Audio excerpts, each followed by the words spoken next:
Bat হাতে গত ম্যাচে গুজরাট লায়ন্সের বিরুদ্ধে ঝড় তুলেছিলেন। বিরাট কোহলিকে তবু বিড়ম্বনার শিকার হতে হলো 22 গজের বাইরে। বিব্রত করার মতো ছবি এবার প্রকাশ্যে এলো। সোশ্যাল মিডিয়া আপাতত মশগুল বিরাট কোহলির সেই ছবিকে ঘিরে।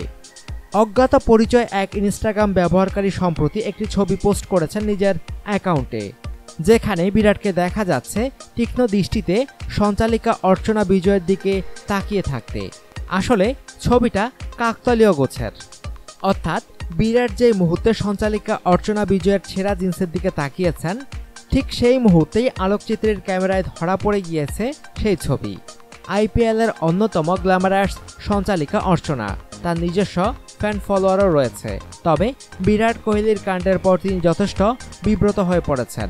তবে শুধু জিন্স পর্বই নয়, এর আগেও অনেকটা একই কারণে শিরোনামে উঠে এসেছিলেন বিরাটের এক ভিডিওকে কেন্দ্র করে। কয়েক মৌসুম আগের আইপিএলের সময় এক ভিডিও সম্প্রতি সোশ্যাল মিডিয়ায় দেখা যায়। সেই ভিডিওতে দেখা যায় এমটিভির ভিজে অনুষা দান্তেকর কোহলিকে র্যাপিড ফায়ার রাউন্ডে বেশ কিছু প্রশ্ন করতে। সেই সময় কোহলি প্রকাশ্যেই জানিয়েছিলেন বলিউড অভিনেত্রী জেনেলিয়া ডিসুজাকে তার যথেষ্ট কিউট লাগে। সেই ভিডিও নেট দুনিয়ায় ঝড় তুলতেই অবশ্য কোহলি গৃহযুদ্ধ সামাল দিয়েছেন সম্প্রতি বান্ধবী অনুষ্কা শর্মার সঙ্গে ইনস্টাগ্রাম পিকচার বানিয়ে। আইপিএলে প্রতিপক্ষ দলগুলোর পাশাপাশি এবার অনুষ্কা শর্মাকে তুষ্ট করবেন কিভাবে, সেই বিষয়ে নতুন রণকৌশল সাজাতে হবে কোহলিকে। অনুগ্রহপূর্বক সংবাদটি শেয়ার করুন এবং খেলাধুলার সর্বশেষ খবর জানতে স্পোর্টস লাইট সাবস্ক্রাইব করে রাখুন। ধন্যবাদ।